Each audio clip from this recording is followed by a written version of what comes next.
एकदम त्राहिमाम त्राहिमाम था। खास करके इसमें जातिगत भेदभाव, इसमें शूद्रों के साथ अन्याय, महिलाओं के साथ अन्याय, तो ये सारा चीज को बाहर निकालने का प्रयास, लोगों में जागरण करने का प्रयास, इसलिए इनको कहा जाता है, राजा राम मोहन राय को क्या बोलते हैं, भारतीय पुनर्जागरण का जनक इसको इनको मानते हैं। और हकीकत बात करें तो ऐसे व्यक्ति समाज को आगे लेके गया है।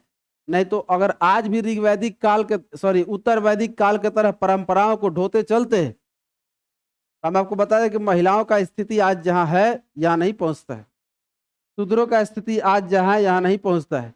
इसमें हम तो कह रहे हैं कि इनके साथ साथ एक व्यक्ति है, क्या नाम है उनका, एक व्यक्ति है भीमराव अंबेडकर, इनको भी इसमें जोड़ना चाहिए, क्योंकि ये भी बहुत काफी मात्रा में प्रयास किए ताकि जो दबे कुचले लोग हैं उनको बाहर निकाला जा सके। तो हम लोग बात किए कि राजा राम मोहन राय को पुनर्जागरण का जनक, आपसे सीधे सीधे क्वेश्चन पूछ सकता है, पुनर्जागरण के जनक किनको कहते हैं, निम्नलिखित में से किनको कहते हैं, और ऑप्शन दे देगा।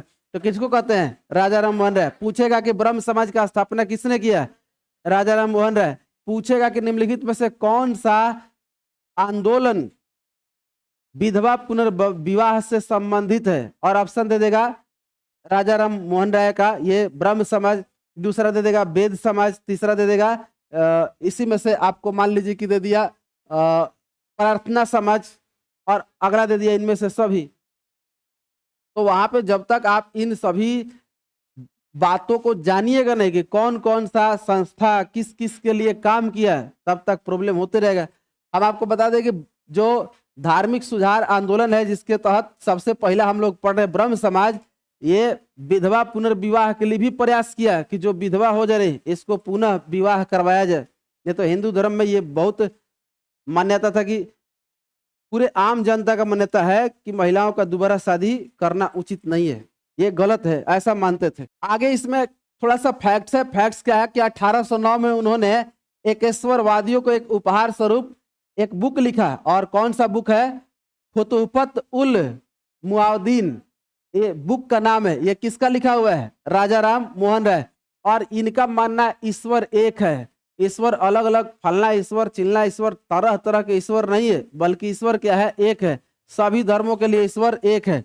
और इन्होंने एक और बुक लिखा था जी 1814-15 में उन्होंने आत्मीय सभा का गठन किया, और 1816 में वेदांत सोसाइटी का स्थापना की। इसका मतलब कि आत्मीय संबंध, आत्मीय सभा है, इसका संबंध किससे है, राजा राम मोहन राय से।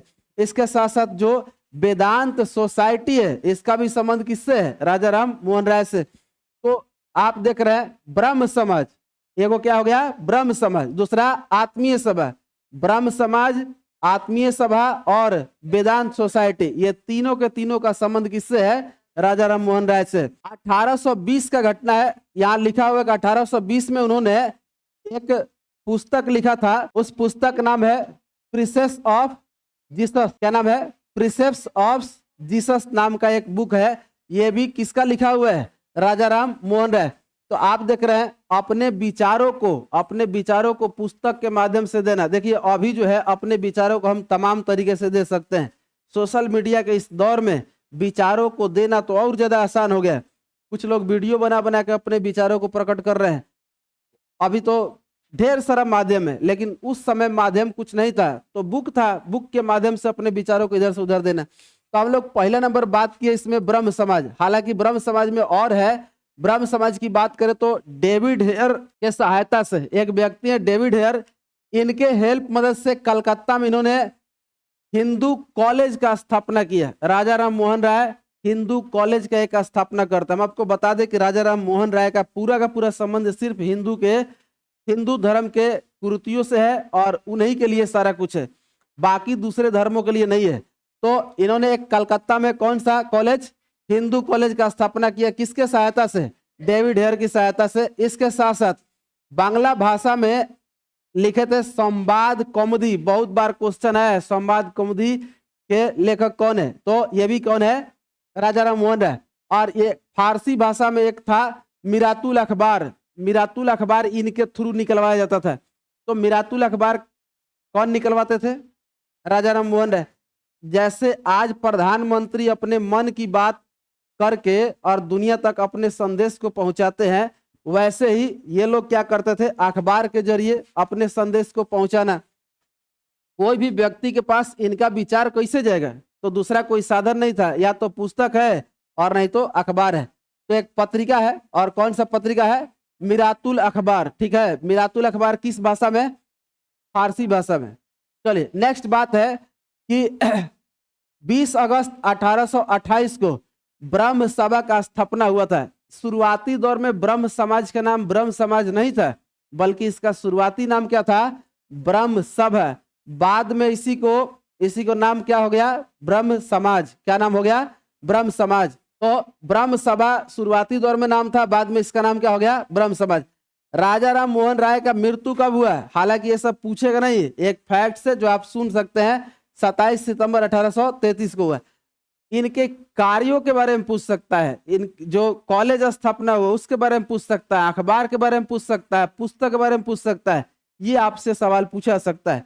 इनका जन्म कब हुआ, इनका मृत्यु कब हुआ, इससे कोई लेना देना है नहीं। समझ में आया। बाकी एक घटना है कि जब इनका मृत्यु हो गया तो इनका ये जो ब्रह्म समाज है दो हिस्सा में टूट गया। देखिए एक ही, जैसे आप लोग पढ़े थे ना, गौतम बुद्ध का बौद्ध धर्म दो हिस्सा में टूटा। कौन कौन, हीनयान और महायान। अलग अलग लोगों का विचार अपना अलग अलग हो गया। हीनयान के माध्यम से पूजा पाठ करने वाले और महायान के माध्यम से पूजा पाठ करने वाले। उसी तरीके से जैन धर्म पढ़े, जैन धर्म भी दो हिस्सा में टूट गया। कौन कौन, श्वेतांबर और दिगंबर। श्वेतांबर और दिगंबर, जो दक्षिण भारत में गए थे वो कौन थे, दिगंबर, और जो उत्तर भारत में रह गए श्वेतांबर। यहाँ भी आप देख रहे हैं जो ब्रह्म समाज है ये दो हिस्सा में टूट गया, इनके मृत्यु के बाद टूटा। तो मृत्यु के बाद जब ये टूटा तो एक देवेंद्रनाथ टैगोर हैं, देवेंद्रनाथ टैगोर ने ब्रह्म समाज के गतिविधियों को जारी रखा। हालांकि इनके मृत्यु के बाद कुछ दिन तक टैगोर जो है, ये देवेंद्रनाथ टैगोर, इनके इस एक्टिविटी को, गतिविधि को जारी रखे। लेकिन आपको बता दें कि यही टैगोर जी, ये जो टैगोर है, एक तत्वबोधिनी सभा का भी स्थापना किए थे। लेकिन जब ये दो हिस्सा में टूटा तो देखिए विभाजन जब हुआ दो भाग में, तो एक हुआ आदि ब्रह्म समाज और दूसरा क्या है, ब्रह्म समाज ऑफ इंडिया। आदि ब्रह्म समाज और ब्रह्म समाज ऑफ इंडिया। आदि ब्रह्म समाज देवेंद्रनाथ टैगोर चला रहे हैं और ब्रह्म समाज ऑफ इंडिया केशव चंद्र सेन। तो दो लोग, दोनों का अलग अलग विचार। ये सिर्फ पूछ सकता है कि आदि ब्रह्म समाज के प्रणेता कौन है, तो देवेंद्रनाथ टैगोर। ब्रह्म समाज ऑफ इंडिया के प्रणेता कौन है, केशव चंद्र सेन। ब्रह्म समाज कितने हिस्सा में टूट गया, दो हिस्सा। कितने हिस्सा में टूट गया, दो हिस्सा। कौन कौन लोग हैं, एक है देवेंद्रनाथ और एक है केशव चंद्र। समझ में आया। 1878 में केशव चंद्र के ब्रह्म समाज जो ये वाला था, केशव चंद्र वाला ब्रह्म समाज ऑफ इंडिया, फिर एकरों में दो हिस्सा टूट गया। और इसमें दो हिस्सा जो टूटा पर है कि केशव चंद्र के ब्रह्म समाज ऑफ इंडिया में पुनः विभाजन हो गया और दो गुट में ये बट गया। एक और बन गया कौन सा, साधारण ब्रह्म समाज। कौन सा बन गया, साधारण ब्रह्म समाज। इसका मतलब कि पहले से चला आ रहा है इनका ब्रह्म समाज ऑफ इंडिया, और इसी में एक और भाग हो गया क्या, साधारण ब्रह्म समाज। तो बस ये सब खाली आपको पता होना चाहिए कि ब्रह्म समाज आगे चल के कैसे फूट गया दो अलग अलग पंथों में, फिर आगे चल के उसमें भी दो पंथ बन गए। नेक्स्ट है प्रार्थना सभा। देखिए क्या है प्रार्थना सभा, एक ऐसा आंदोलन है, ये सारे के सारे हम मुद्दा पे बात कर रहे हैं किसका, धार्मिक आंदोलन। धार्मिक आंदोलनों में ये जो प्रार्थना सभा है, ये प्रार्थना सभा भी प्रहार करता है जाति व्यवस्था पे। यह भी मानता है कि मूर्ति पूजा ठीक नहीं है, एकेश्वरवाद को मानता है। एकेश्वरवाद मतलब एक ईश्वर, ईश्वर एक है। आप लोग क्या मानते हैं, ईश्वर ढेर सारे हैं, ईश्वर एक है, तब पूजा अनेक तरीका से क्यों होता है। अगर ईश्वर एक है, सब लोग का ये जटिल धारा है कि ईश्वर एक है, तो ईश्वर का पूजा अनेक तरीका से क्यों हो रहा है। और यही सब तो कुरीति है, यही सब कुरीति है। कह रहा है कि ईश्वर तरह तरह के नहीं है जी, और यही लोग कह रहा है कि ये सारे के सारे पुनर्जागरण कर रहे हैं। तो प्रार्थना सभा के बारे में पूछ क्या सकता है, केशव चंद्र सेन से प्रभावित होकर एक व्यक्ति जो है, केशव चंद्र सेन का कौन सा सभा था जी, केशव चंद्र सेन का था ब्रह्म समाज ऑफ इंडिया। केशव चंद्र सेन का क्या था, ब्रह्म समाज ऑफ इंडिया।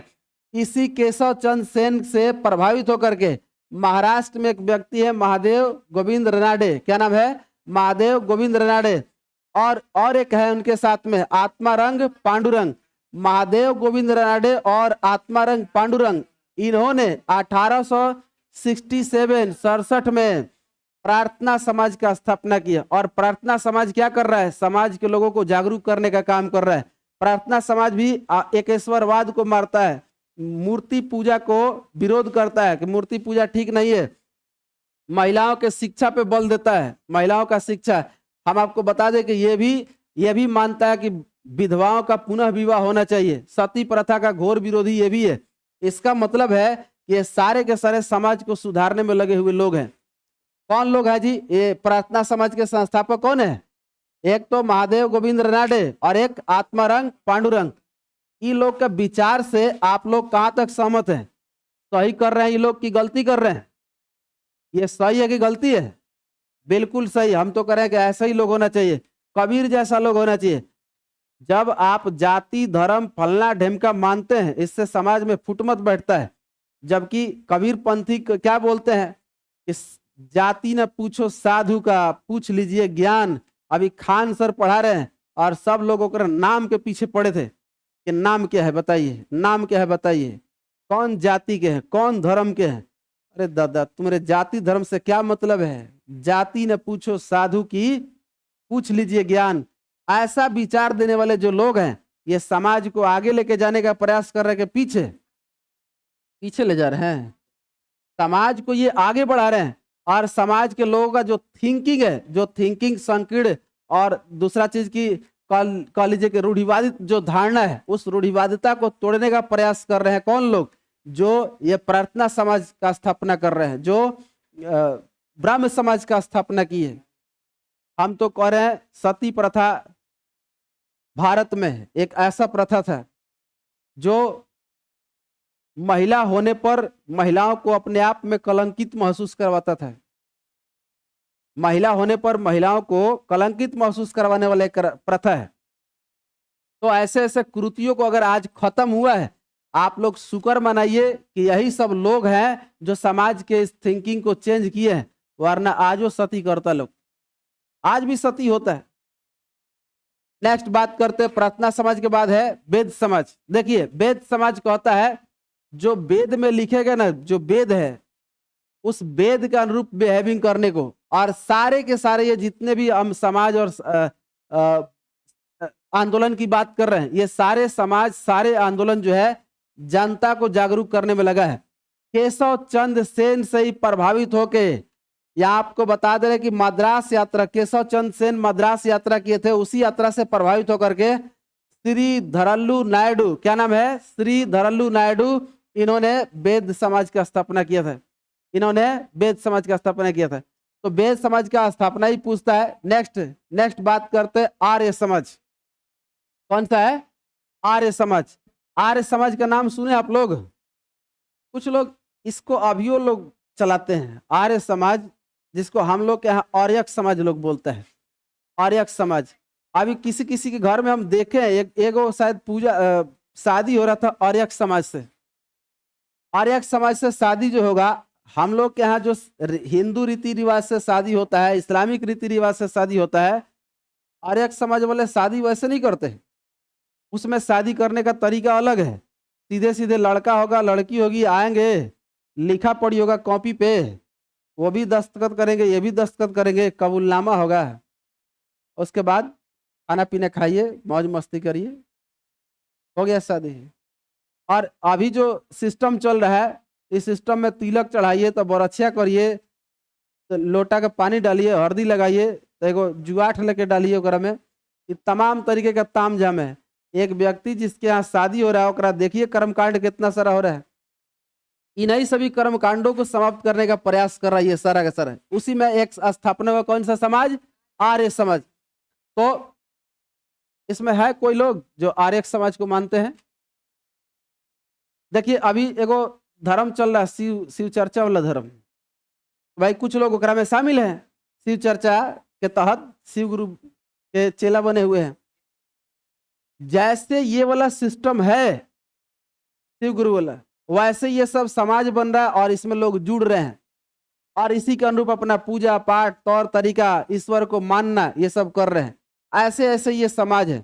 तो अरे इसी में एगो आसाराम बापू बोला था, आसाराम बापू बोला जिसमें लोग जुड़ते गए, उनके पूजा पाठ करते गए, उनके नियम के अनुसार पूजा पाठ करना। तो ये भी क्या है, एक एक धार्मिक आंदोलन के तहत बाद में पता चला कि ना, ये तो बहुत बेकार आदमी है। चलिए, तो आर्य समाज की बात करें, इसका स्थापना दयानंद सरस्वती ने किया था। आर्य समाज का स्थापना दयानंद सरस्वती, आर्य समाज का स्थापना दयानंद सरस्वती। सीधे सीधे यही प्रश्न आ जाता है कि आर्य समाज की स्थापना किसने किया था, तो दयानंद सरस्वती। दयानंद सरस्वती का जन्म जो है ये गुजरात में हुआ था 1824 में। कब हुआ था, 1824, गुजरात में। गुजरात में वो जिला है जी कठियावाड़ा। कौन सा जिला है, कठियावाड़ा। इनको जब बचपन में इनका नाम मूल शंकर था, ये कौन लिखा गया जी, मूल शंकर था इनका। शुरू में नाम क्या था, मूल शंकर। और इनके प्रथम जो गुरु हुए, फर्स्ट गुरु स्वामी पूर्णानंद। क्या नाम था, स्वामी पूर्णानंद। तो हम लोग बात करें दयानंद सरस्वती की, दयानंद सरस्वती जो है इनका जन्म कहाँ पे, गुजरात, गुजरात के कठियावाड़ा। और इनका बचपन का नाम मूल शंकर, बचपन का नाम मूल शंकर। और इनके प्रथम गुरु कौन है, पूर्णानंद। पूर्णानंद जो इनके गुरु जी हैं, बाद में इनका नाम बदल दिए। क्या तुम्हारा नाम जो है मूल शंकर न होके इनका नाम रखे दयानंद सरस्वती। क्या नाम रखे, दयानंद सरस्वती। तो दयानंद सरस्वती इनके गुरु का नाम दिया हुआ है। गुरु कौन थे, पूर्णानंद। ठीक है, दयानंद सरस्वती जो है ये 1874 में हिंदी भाषा में सत्यार्थ प्रकाशन का रचना किए। सत्यार्थ प्रकाशन के बारे में पूछता है सीधे सीधे, सत्यार्थ प्रकाशन का रचना किसने किया, दयानंद सरस्वती। सत्यार्थ प्रकाशन दयानंद सरस्वती। आर्य समाज का स्थापना किसने किया, दयानंद सरस्वती। दयानंद सरस्वती के बचपन का नाम, दयानंद सरस्वती के बचपन का नाम मूल शंकर। इनके गुरु का नाम पूर्णानंद। क्या नाम था, पूर्णानंद। और हिंदी में ये सत्यार्थ प्रकाशन का रचना किए थे। आपको बता दें कि जो सत्यार्थ प्रकाशन है इसको आर्य समाज का बाइबिल कहते हैं। आर्य समाज का बाइबिल किसको बोलते हैं, सत्यार्थ प्रकाशन। किसका रचना है ये, दयानंद सरस्वती का। दयानंद सरस्वती वाला जो आर्य समाज है इसका मुख्यालय जो मेन ब्रांच है ये था लाहौर में। कहाँ पे, लाहौर में। और उन्होंने एक नारा दिया, दुनिया को एक नारा दिया कि वेदों की ओर लौटो, पुनः एक बार वेद की ओर लौटो। वेद जो 4 गो वेद है, 4 वेद में जो नियम बताए गए हैं उसके तरफ चलिए फिर से। जो बीच में कर्मकांड घुस गए हैं ये वेद के नहीं है, ये तो ब्राह्मणवादी हैं। बल्कि आप वेद के तरफ चलिए, जो सिस्टम था उसके अनुसार पूजा वगैरह करिए। तो वेदों की ओर लौटो ये नारा था किसका, दयानंद सरस्वती का। वेद की ओर लौटो किसका, दयानंद सरस्वती का नारा था। इसके साथ साथ एक और नारा है जी, भारत भारतवासियों के लिए है। भारत भारतवासियों के लिए है, माने इंडिया जो है इंडियंस के लिए है, दूसरे के लिए नहीं है। तो ये 2 गो नारा है, वेद की ओर लौटो और दूसरा भारत भारतवासियों के लिए है। ये नारा किसने दिया है जी, दयानंद सरस्वती। अच्छा, वेद समाज का स्थापना किसने किया था, धरल्लू नायडू थे ना। वेद समाज के धरल्लू नायडू, और प्रार्थना सभा के गोविंद रानाडे। और एक तो गोविंद रानाडे थे, एक आत्मारंग पांडुरंग। और उसके साथ साथ हम लोग बात किए ब्रह्म समाज की स्थापना, पुनर्जागरण का जनक, पुनर्जागरण का जनक। अच्छा, ये आर्य समाज के जनक दयानंद सरस्वती। दयानंद सरस्वती का बचपन का नाम, दयानंद सरस्वती के बचपन का नाम, सत्यार्थ प्रकाशन का किसने रचना किया। अच्छा, आर्य समाज का बाइबल किसको बोलते हैं, सत्यार्थ प्रकाशन। आर्य समाज का बाइबल सत्यार्थ प्रकाशन। तो हम लोग बात कर रहे हैं आर्य समाज, इसका मुख्यालय कहाँ है जी, इसका मुख्यालय लाहौर। लाहौर अभी पाकिस्तान में है। लाहौर कहाँ है, पाकिस्तान में। देखिए, ये जो दयानंद सरस्वती है, दयानंद सरस्वती को एक उपनाम दिया गया है। दयानंद सरस्वती को भारत का मार्टिन लूथर किंग कहा जाता है। भारत का मार्टिन लूथर किंग किसको बोलते हैं, दयानंद सरस्वती को। ठीक है, और सबसे पहला बार इसे बाल गंगाधर तिलक स्वराज का मांग किए थे। लेकिन ये शब्द जो है स्वराज माने भारत भारतीयों के लिए, भारत भारतीयों के लिए मतलब स्वयं का राज होना चाहिए। तो स्वराज शब्द का सर्वप्रथम प्रयोग करने वाला व्यक्ति कौन है, दयानंद सरस्वती है। दयानंद सरस्वती के गुरु का नाम क्या था, पूर्णानंद। क्या नाम था, पूर्णानंद। और पूर्णानंद ही नाम दिए थे इनको दयानंद सरस्वती, वरना नाम क्या था? मूलशंकर। नाम क्या था? मूलशंकर। मुख्यालय कहाँ था? लाहौर में। तो हम लोग बात कर रहे थे कि इन्होंने स्वराज शब्द का सर्वप्रथम प्रयोग किया था। और आपको बता दें कि आर्य समाज जो है इसके अंतर्गत पाश्चात्य शिक्षा के विरोधियों ने स्वामी शारदानंद लेखाराम और एक व्यक्ति है मुंशीराम, शारदानंद लेखाराम और मुंशीराम, इनके विरोध में मतलब दयानंद सरस्वती के विरोध में जो पाश्चात्य शिक्षा की ये बात कर रहे थे। पश्चात मतलब वेदों की ओर लौटो, माने जो पिछला ज्ञान था उसके तरफ लौटो। ये पश्चात शिक्षा की तरफ लेके जा रहे हैं। लेकिन इनके विरोध में दो व्यक्ति है, एक तो शारदानंद लेखाराम और दूसरा क्या है? मुंशीराम। इन दोनों के नेतृत्व में 1902 में कागड़ी के पास एक गुरुकुल बनाया गया बच्चों को शिक्षा देने के लिए, कि पश्चात शिक्षा नहीं देंगे, आगे जो आधुनिक शिक्षा ओकरा देंगे। पश्चात शिक्षा के समर्थक लोग भी हैं, ये तो विरोधी है दुगो। कौन कौन? शारदानंद लेखाराम और मुंशीराम। ये दोनों लोग क्या किए? गुरुकुल का स्थापना किए। लेकिन इसके सपोर्टर में, मतलब दयानंद सरस्वती के सपोर्टर में फिर एक व्यक्ति है, कह रहा है कि हंसराज और लाला लाजपत राय। हंसराज और लाला लाजपत राय, ये लोग, इनके नेतृत्व में लाहौर में 1886 में दयानंद एंग्लो वैदिक स्कूल, दयानंद को बोलेंगे डी, एंग्लो को बोलेंगे ए और वैदिक को बोलेंगे भी, तो डीएवी स्कूल बना दयानंद सरस्वती के सपोर्ट में। इसका मतलब है कि जो डीएवी स्कूल है इसका स्थापना सबसे पहले कहाँ हुआ है? लाहौर में। और डीएवी का फुल फॉर्म क्या होता है? दयानंद एंग्लो वैदिक स्कूल, दयानंद एंग्लो वैदिक स्कूल। और ये इसका स्थापना का श्रेय किसको जाता है? इसका स्थापना का श्रेय जाता है हंसराज और लाला लाजपत राय। हंसराज और लाला लाजपत राय। अब आप ये बताइए कि आर्य समाज के विरोधी है ये कि आर्य समाज के सपोर्टर है ये? और आर्य समाज पाश्चात्य शिक्षा की बात करता है कि अभी आधुनिक का है? पाश्चात्य शिक्षा, क्योंकि वेदों की ओर लौटो का बात कौन किया है? दयानंद सरस्वती। तो डीएवी का हम लोग बात किए कि डीएवी जो है लाहौर में 1886 में ये दयानंद एंग्लो वैदिक स्कूल का स्थापना हुआ। बाद में इनका मृत्यु हो गया। किनका? दयानंद सरस्वती का। कब? 30 अक्टूबर 1883 को। 30 अक्टूबर 1883 को इनका मृत्यु हो गया। इसके साथ साथ आगे की बात करें तो एक है यंग बंगाल आंदोलन। यंग बंगाल आंदोलन, देखिए ये जो यंग बंगाल आंदोलन है ये एक ऐसा आंदोलन था जिसमें युवा वर्ग के लोग थे, और ये भी हिंदू धर्म से संबंधित है। युवा वर्ग के लोग जो धार्मिक कर्म कांड हो रहा है एकरा ऊपर इतना विरोधी है, इतना घोर विरोधी कि हम आपको बता रहे कि मारपीट पे उतर जाते थे, सीधे सीधे मारपीट पे उतर जाएंगे। यंग बंगाल आंदोलन जो है इसके प्रणेता कौन है? Henry William Derozio. वास्तव में ये कलकत्ता के एक प्रोफेसर हैं, हेनरी विलियम डिरेजियो। और इनके जो शिष्य थे, इनके शिष्य जो है एकदम घोर इनके पुजारी हैं। हेनरी विलियम डिरेजियो के विचारों के ऊपर चलने वाले इनके शिष्य हैं। और इनका मानना है कि जितना ये सब कर्मकांड है जो ब्राह्मणवादी है एकदम ढकोसला है, जो भी इसका बात करे ओकरा पीट दो। और सब के सब युवा वर्ग के लोग हैं, सब के सब कौन है? युवा वर्ग के। अब आपको पता है युवा रहेंगे तो खून खौलते रहेगा। हम आपको बता दें कि इतना घोर विरोधी है कि बाद में हिंदू धर्म से बहुत सारे लोगों को जबरदस्ती ईसाई धर्म में भी बदले थे। ये धर्म बहुत बेकार है, इससे भागो, इस्लाम सॉरी ईसाई बन जाओ, वो ठीक है, लेकिन ये ठीक नहीं है।